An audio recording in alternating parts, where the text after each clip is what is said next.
The Woman in Black. Susan Hill's The Woman in Black is a masterful exploration of fear and the haunting grip of the past. Through the experiences of Arthur Kipps, the novel delves into themes of isolation, grief, revenge, and the power of the supernatural, crafting a chilling and enduring Gothic narrative.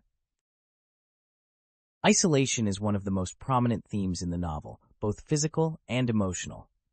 The setting of Eel Marsh House, surrounded by treacherous marshes and cut off from the mainland during high tide, mirrors Arthur's growing sense of entrapment and vulnerability. The house's remoteness intensifies the fear and helplessness Arthur experiences as he confronts the malevolent presence of the Woman in Black. Emotionally, Arthur's journey is one of profound solitude. His disbelief and rationality set him apart from the superstitious villagers, leaving him to face the haunting alone. Grief and loss underpin the narrative, driving both the characters and the plot. Janet Humphrey, the titular Woman in Black, embodies the destructive power of grief.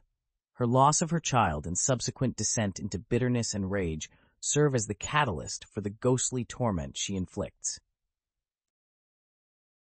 Arthur's own brushes with grief, particularly later in his life, mirror the novel's exploration of how loss leaves lasting scars. The universality of grief gives the story a poignant edge, grounding its supernatural elements in deeply human emotions.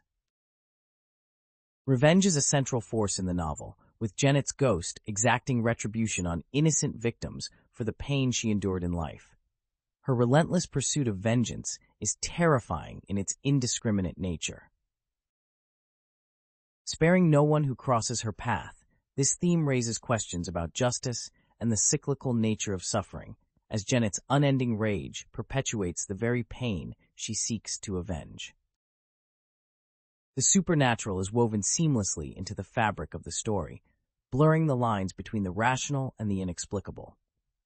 Arthur's initial skepticism is gradually eroded as he witnesses the eerie phenomena surrounding Eel Marsh House. Hill's depiction of the ghostly presence is subtle, yet profoundly unsettling, relying on atmosphere and psychological tension rather than overt horror. This nuanced approach highlights the power of the unseen and the unknown, playing on primal fears that resonate deeply with readers. The novel's Gothic elements amplify its thematic impact. The desolate setting, oppressive atmosphere, and tragic backstory align with traditional Gothic conventions, creating a sense of dread that permeates the narrative. Hill's prose evokes a haunting beauty, drawing readers into a world where the past refuses to stay buried and the supernatural becomes a manifestation of unresolved trauma. Ultimately, The Woman in Black is a compelling meditation on the lingering effects of grief and the terror of isolation. Its exploration of revenge and the supernatural speaks to timeless fears and emotions.